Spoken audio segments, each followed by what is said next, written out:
Why I hugged Jerry Dyer.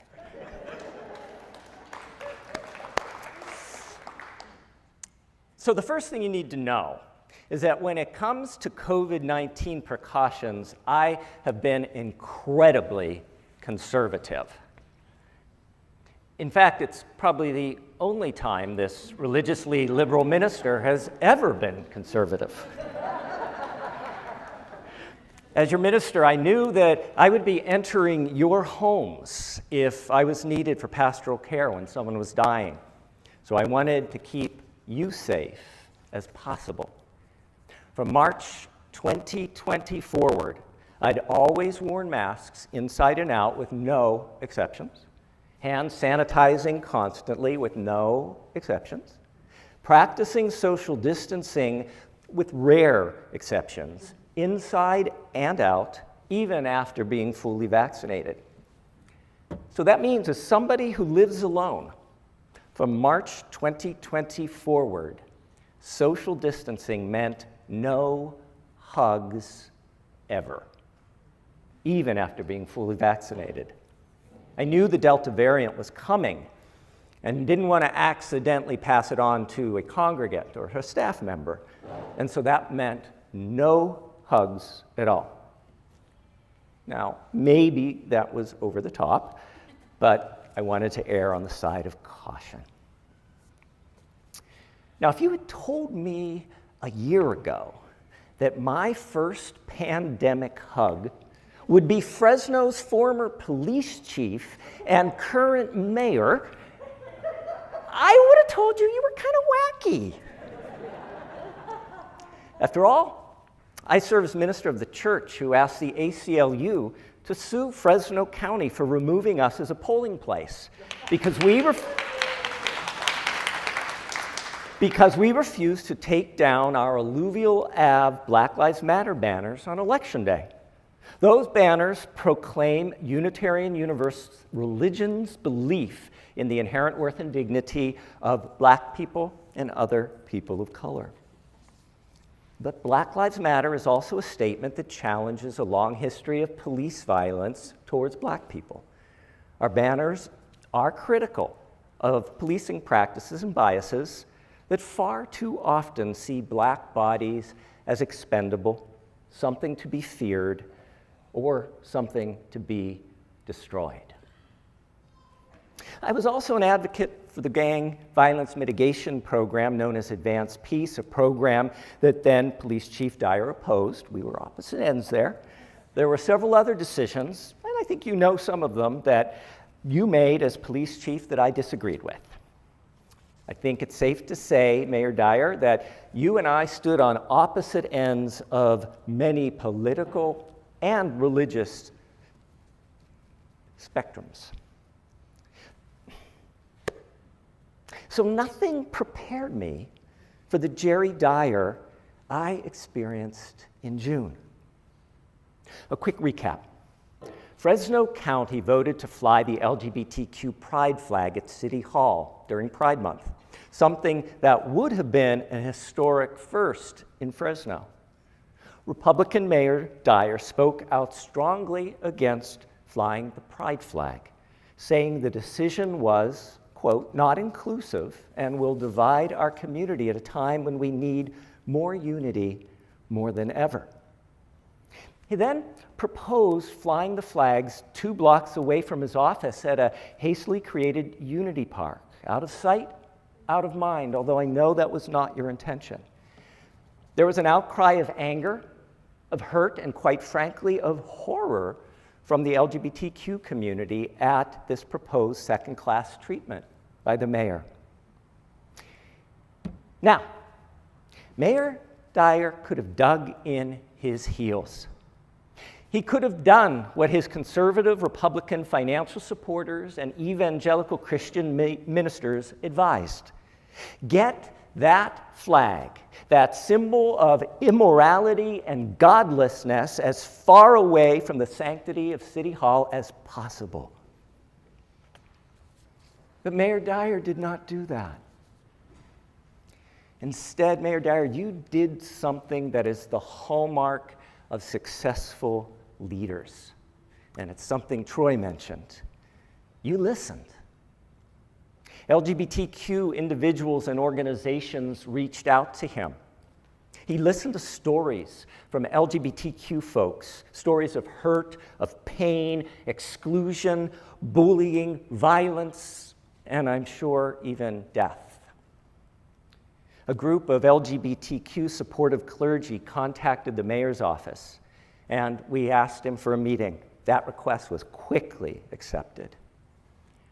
By the time the mayor met with our clergy group at noon on June 4th, he had already heard countless stories. His heart was already transformed by the life-affirming pride flag-raising ceremony at Fresno City College, led by the students and their families, Pastor Reagan from the Big Red Church, and college president Dr. Carol Goldsmith, an out lesbian. By the time Mayor Dyer got to our noon clergy meeting, his mind had already been changed.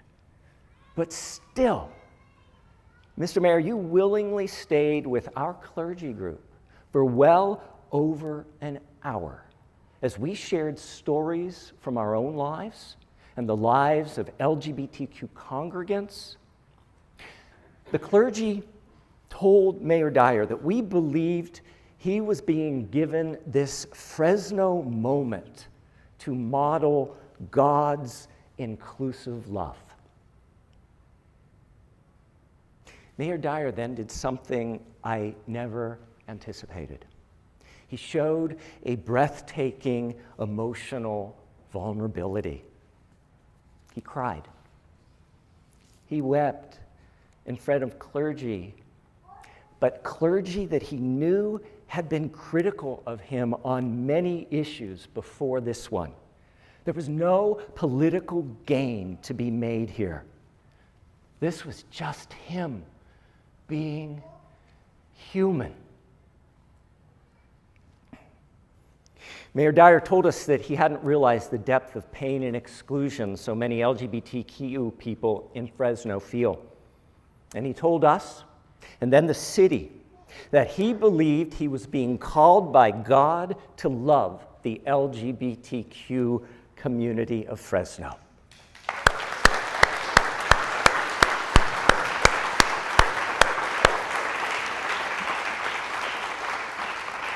Mayor Dyer knew the blowback from his conservative supporters would be swift and fierce.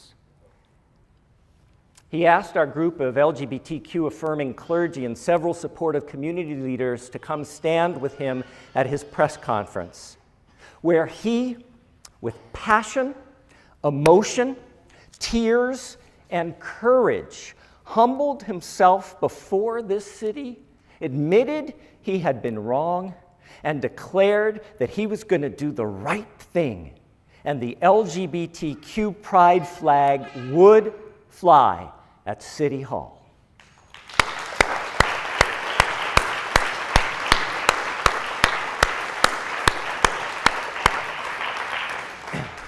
He then generously invited several of us to speak. After my brief words, in which I thanked Mayor Dyer for his courage and for not only saying he loved the LGBT community, but showing the city of Fresno this was true. And that's when it happened. As I ended my words, I turned, and after 14 months of socially distanced, hugless existence, without hesitation, I hugged Jerry Dyer.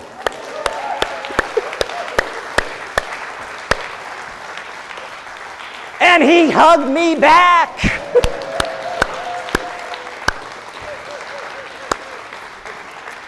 Mr. Mayor, you will always be my first pandemic hug. It was one of the most meaningful hugs of my life. In the subsequent days, Mayor Dyer said remarkable things.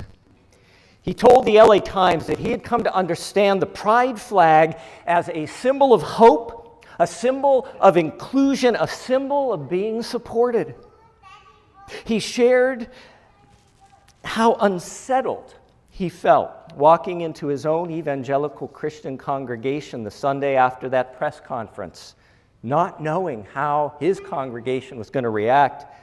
But then, remarkable, he realized that his fear was just a tiny taste of the level of fear many LGBTQ people feel walking into most churches in Fresno. He gathered together evangelical Christian pastors in the city and told them that they needed to speak about and treat the LGBTQ community more inclusively. He spoke openly, many places, about how, as police chief, he had looked at certain groups as problems to be solved. For instance, those who were homeless, women and girls who were being human trafficked, and portions of the LGBTQ community. He shared publicly how, as mayor, his perspective had changed. He said he now saw these groups not as problems, but as people. People he wanted to get to know. People he wanted to help. People he wanted to love. I heard him say publicly, "I've had 3 changes of heart since becoming mayor. Changes of heart about the homeless, about women and children who are human trafficked, and now the LGBTQ community." And then he said, "I can't wait to see who will be next."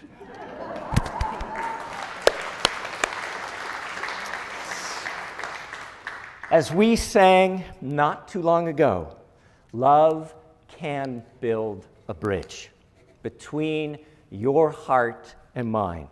Love can build a bridge. Don't you think it's time? This June, those words became a lived reality. Love did build a bridge, one constructed by the LGBTQ community of Fresno and you, Mayor Jerry Dyer.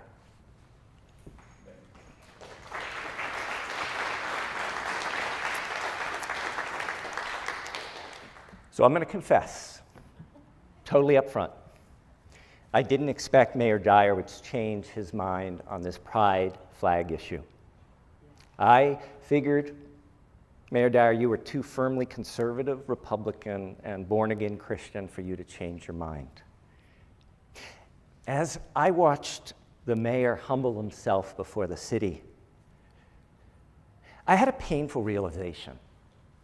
I realized I had been doing to Mayor Dyer the very same thing I expected him to do to me and other LGBTQ community.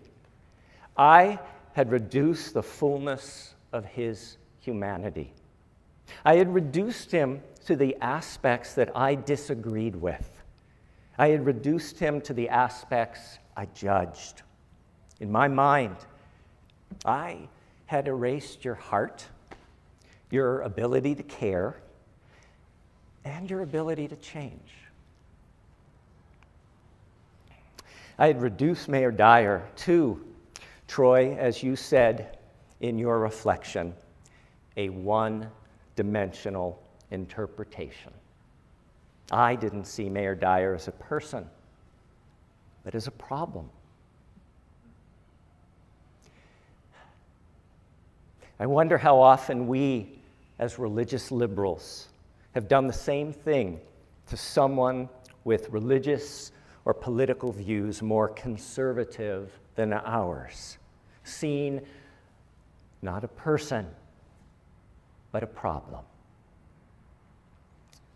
As I watched Mayor Dyer being so fully human and vulnerable, loving and caring, and so Christian in the best sense of the word, I realized, in regards to Mayor Dyer, I was out of alignment with my Unitarian Universalist religious values. Unitarian Universalists are people who believe in the transforming power of love. That love compels us to see every person as having worth and dignity. It challenges us to see every person as having potential goodness within them. Unitarian Universalists also believe that everyone and everything is connected. And because of that connection, we believe that we have a sacred responsibility for everyone and everything on this planet. We must act towards everyone and everything with care, concern, and compassion. Unitarian Universalism teaches that we're stronger together than apart, and that we are called to be love's hands in the world. I like that, love's hands in the world. I had to admit that the only hands I had had for Mayor Dyer were the arm wrestling kind. Not hands connected to arms that expected to embrace someone I assumed thought so differently from me. The president of our National Unitarian Universalist Association, the Reverend Susan Frederick Gray, writes, "We know that hurt moves through the world, perpetrated by action, inaction, and indifference. Our Unitarian Universalist values call us to live in the reality of the heartbreak of our world, remembering that no one is outside the circle of love. We know that things break or break down, promises, friendships, sobriety, hope, communication. This breaking happens because our human hearts and our very institutions are frail and imperfect. We make mistakes. Life is messy. With compassion as our guide, we seek the well-being of all people. We seek to dismantle systems of oppression that undermine our collective humanity. We believe we're here to guide one another toward love, because no one is outside the circle of love. No matter how fractured we are or once were, we can make whole people of ourselves. We are whole at our core because of the great, unnameable, sometimes inconceivable love in which we live. No one is outside the circle of love. Can you say that with me? No one is outside the circle of love. In my heart, I had to admit that I had pushed Jerry Dyer outside the circle of my love. It took him inviting me into the circle of his love for me to realize how un-Unitarian Universalist I had become in relation to him. I wonder how many of us in these divided times are pushing those more conservative than us outside the circle of our love. That night, I reread a sermon I preached early on in the pandemic. I'd written, Unitarian Universalists believe that the purpose of religion is to expand the boundaries of our hearts so we can hold more and love more. I then turned to Mayor Dyer's beloved Christian scriptures and read in the Gospel of John Jesus' command to his followers on the night before he died. It's always been one of my favorite passages in the Bible, where Jesus says, I want to tell you something.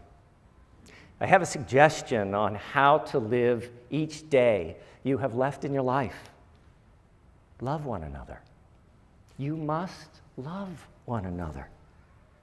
This is how everyone will recognize that you are walking in the way of goodness and truth, when they see the love that you have for each other. Because a loveless world is not the world you want.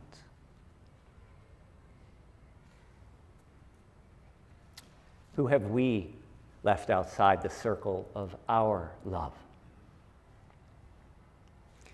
I turn to a second passage from the Christian scriptures. Love.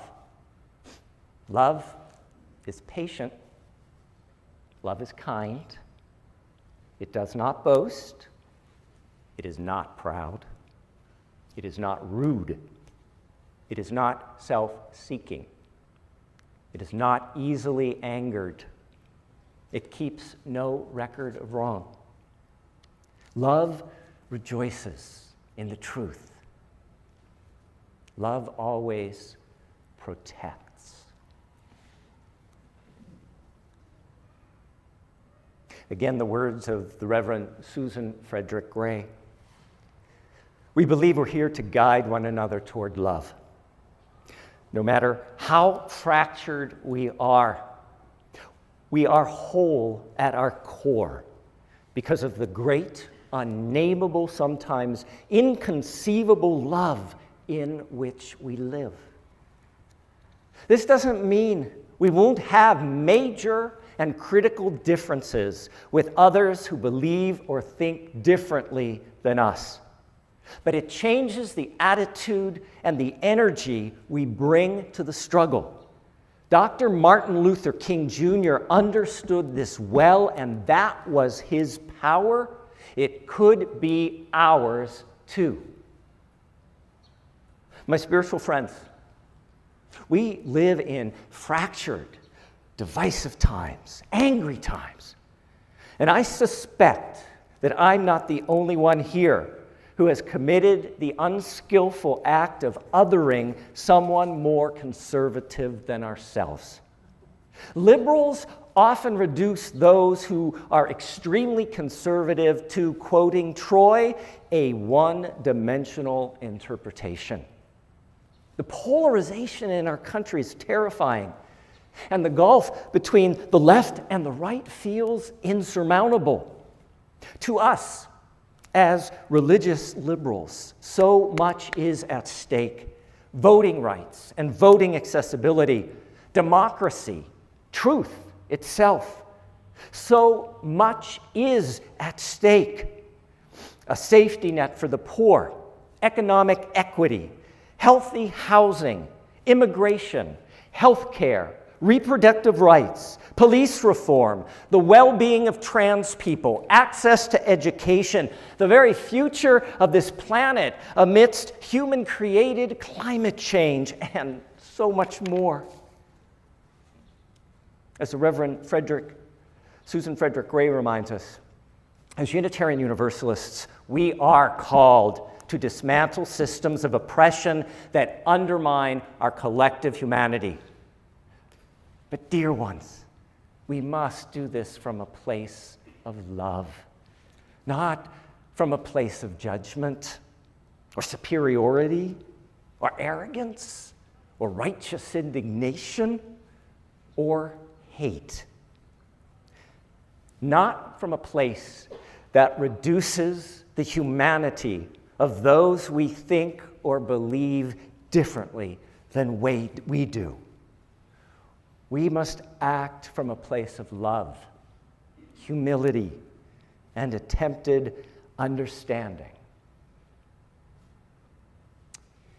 That's what I learned from my mayor, Mr. Dyer. Que así sea, bendito sea.